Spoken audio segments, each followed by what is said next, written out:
Hey friends, this is Steve with Real Progressives, and it's been a couple days since I've been live for you all, but here I am, and I'm getting ready for my lunch walk, so I wanted to go ahead and give you guys a brutal assessment, brutally honest assessment of where we are today. So this movement is only a movement if it's got people in it committed to being in a movement, and they're an understandably large portion of the population that are not committed to the movement at all, but they are committed to getting out and voting, getting out and doing their civic duty as just a regular old plebe, within the civil, the civil unrest of the nation, wrapped up in just casting their ballot. That's their civic duty. That's their idea of revolution. And guys, that's not revolution. Okay, that is not revolution. When I see people getting tear gassed and pepper sprayed and stuff like that at the Dakota pipeline, that's revolution. That right there is unfortunately armed revolution on the behalf of our oppressors in the military police, those black suited thugs. So many people are ready to go back into their little lifestyle, their little world of make-believe where everything's okay. And they're going to go ahead. I mean, we had some people actually come on to Real Progressives. Folks, they came to Real Progressives telling us that we were Trump supporters. They came to Real Progressives telling us that we are in some way, shape, or form Republican plants. Because that is the level our society is at right now. Folks, there is no revolution to be had without revolutionaries. And right now our country is flaccid. It's utterly flaccid. We have got a very, very select few people that really, really get what it means to be revolutionary. And we've got an incredibly large amount of people still wrapped around the axle of the cult of personality, around one individual here, one individual there. They are in no way, shape, or form ready for any kind of major revolution.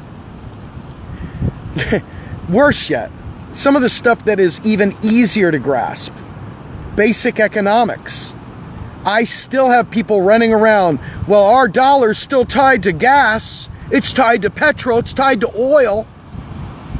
No matter how many times I say it, the zombie army of non-literate people comes attacking, saying things that are way beyond their knowledge level.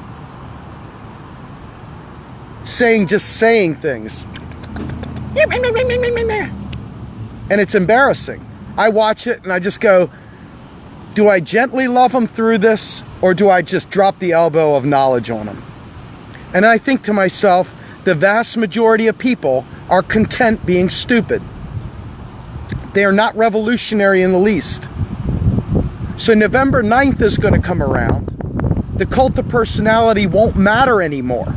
We're not running for office anymore. So now you're left with just what? What are you left with? What are we left with? Do you feel me? Are you feeling me? Do you understand what I'm saying? If you don't get this, we're in trouble. So my brutal assessment is this. People still don't understand why you should vote for Jill Stein. She can't win, right? We need to get them 5% of the vote no matter what. And if the system screws us on that, well, guess what? That is about the most you can do on the voting side, right? Your electoral side, vote for Jill Stein, the last progressive standing. You're not doing anything if you vote for Hillary because the system's going to install her anyway. What revolutionary act have you done? Grow up, Peter Pan, Count Chocula. What revolutionary act have you done by voting for the person they're going to install? Seriously, snap out of it. So when I see that number one, most of us haven't bothered learning economics. Number two, many of us are still trapped in the worthlessness, the cult of personality. Number three, you're still sitting there believing that you can affect this election by voting for Hillary. And the last part of this, and this may be the most important part, the idea that you somehow or another believe that voting is a revolutionary act. You don't understand that it takes a village, a true village, of revolutionaries to create change. You can't sit on the sidelines and see change. You need to do something different than you've done before. And if you don't get that, stop saying you're a revolutionary. You're violating the word, just like the people that say they're a progressive who gets things done. Once again, appropriating culture that doesn't belong to you. It's like political blackface. If you're not a progressive, don't claim to be a progressive. If you're not a revolutionary, for goodness sakes, drop the word from your vocabulary. You're dumbing it down. Now, a revolution doesn't require guns. It doesn't require that kind of stuff. But it does require doing things differently. The same man will drink again, doing the same thing over and over again. You know the rest. At what point in time do you really mean it when you say enough's enough? I'll believe it when I start seeing people giving a shit about economics, because that's a root of every one of the issues you claim to give a shit about. You claim to, yet you still talk about petrodollars. You claim to, yet you still talk about the gold standard. You claim to, yet you still say taxes fund spending. That's not revolutionary, that's dullard. Dullard the clown. That is dull as a spoon, dull-witted, non-revolutionary bourgeois. You want to be a revolutionary, do something revolutionary. Break out a cycle. And don't make it about self. Damn it, I don't want to hear any more about people puffing up about their own whatever. This is a movement. Everything I'm doing is about the movement. What are you doing? Are you about yourself? Are you all about you?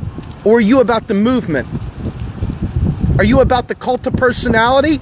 Or are you about the movement? I'm telling you folks, there is no revolution coming without revolutionaries. And voting for Hillary Clinton because Bernie said is not revolutionary. Don't call yourself a revolutionary unless you mean to be revolutionary. Don't call yourself a progressive unless you mean to be a progressive. This is Steve with Real Progressives. Hoping you have a splendiferous day. And let's get a revolution going. Thanks.